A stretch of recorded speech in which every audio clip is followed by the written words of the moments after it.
పశ్చిమ గోదావరి జిల్లా ఏలూరులో జనసేన పార్టీ అసెంబ్లీ అభ్యర్థి రెడ్డి అప్పలనాయుడు ప్రచారం జోరుగా సాగుతోంది.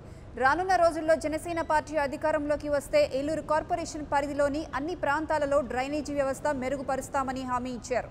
ఎన్ని ప్రలోభాలకు గురి చేసినా ప్రజలంతా జనసేన పార్టీ వైపు ఉన్నారని, ఏలూరు నియోజకవర్గంలో జనసేన జెండా ఎగరవేస్తామని ధీమా వ్యక్తం చేశారు.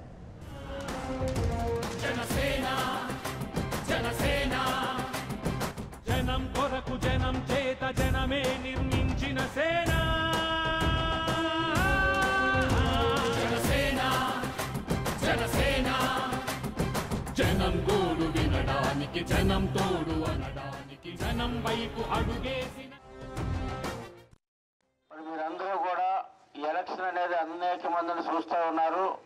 ఒక్కసారి సామాన్య ప్రజలకు అందుబాటులో ఉండేటువంటి నాయకులను ఎన్నుకోవటానికి రేపు 11వ తారీఖున మన సమయం వచ్చింది. ఇప్పటి వరకు చేసినటువంటి వాళ్ళు రౌడీజం, గూండాయిజం, ఎక్కడికెక్కడే కబ్జాలు, మనకి స్వేచ్ఛగా లేనటువంటి పరిస్థితులు, నిర్బంధించేటువంటి పరిస్థితులు ఇవన్నీ చూస్తూ ఉన్నాం. ఒక్కసారి మార్పు కోరండి. రేపు ఏప్రిల్ 11వ తారీఖున జరిగేటువంటి ఎలక్షన్స్లో నేను కూడా ఒక పేద కుటుంబం నుంచి వచ్చాం, కార్మికుడిని, అందరికి అందుబాటులో ఉంటాం.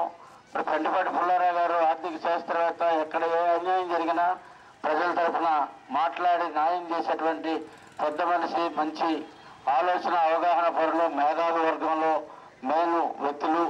అందుకని ఒక్కసారి ఆలోచన చేసి పవన్ కళ్యాణ్ గారి నాయకత్వాన్ని బలపరిచి గాజు గ్లాసు గుర్తుపై 2 ఓట్లను వేసి అఖండ విజయాన్ని అందించారు. For more updates, please subscribe 99 TV Telugu.